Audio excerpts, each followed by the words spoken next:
Lafa vaovao mahakasika ny asa vaventy kosa indray efa maty avokoa no izy ireo efa tonga feim-potoana farany no faritana ireo tetikasana ihany koa zany ireo asa goavana mahakasika ny lalana eto Madagasikara hoy ny fanambarana nentiny ireo teknisiany ny asa vaventy nanome sosikevitra amin'ny tokony anamboarana ny lalana amin'ny akapobeny moa ireto teknisianina ireto ny andindigny vaovao.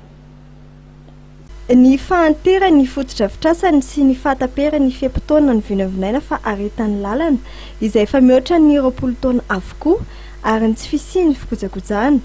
Ireo no nambaran'ireo teknisianina mahafeny lalana fa isan'ny antony mahatonga ny fahasimbany ny fotodrafitrasan'ny lalana eto Antananarivo renivohitra. Ny fanamariana raha simba ny lalana amin'izao fotoana izao dia izay efa noteneniko hoe maty zay le lalana, fanarenana mihitsy ny akabetsahan'ny lalana eto Antananarivo no tokony atao. Ao ihany koa ny tsy fandraisana andraikitry ny olona tsirairay ny akabetsahany raha fanarindrano no asiana trano eo amboniny manafoy ny andriainan'ny lalana zany raha tsy hoe mamono azy eo no eo. Eo ihany koa mbola fanamariana ihany ny vesatra nanaovana ny conception ny lalana tamin'ny fotoan'andro mety tsy fanaraka itsony amin'ny vesatra izay mandeha eo amboniny amin'izao fotoana izao. Zany hoe misy fifandraisana anton-javatra betsaka no mahatonga ny fahasimban'ny lalana amin'izao fotoana izao. Tsy azo adino koa ny fiovaovan'ny toetr'andro sy ny tontolo iainana. Sosikevitra natolotra izy ireo ny tokony isiany fanarenana ankapobeany fotodrafitrasan'ny lalana ka hitadiavana famatsim-bola entina hanatanterahana fanadihadiana sy tetikasa mikasika izany.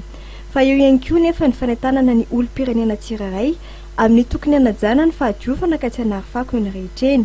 Ny fahatsetsena ny lakan-drano araka ny fanazavana dia isan'ny antony iray mitahaka ny fahasamban'ny ny fotodrafitrasan'ny lalana izay vita amin'ny tara na ny goudron. Nanatanteraka fivorimbe ny fikambanan'ny enjenera ny asa vaventy eto Madagasikara na ny fiavamata amin'ity androany ity teto amin'ny panorama Andrainarivo. Ny birao ny fikambanana izay notarina Andriamatoa Ajara Andrianandrasana dia namarana ny fotoam-piasany tamin'ity taona ity. Nisy ny fanaovana tatitra ny zava-bitana nandritra ny 2 taona.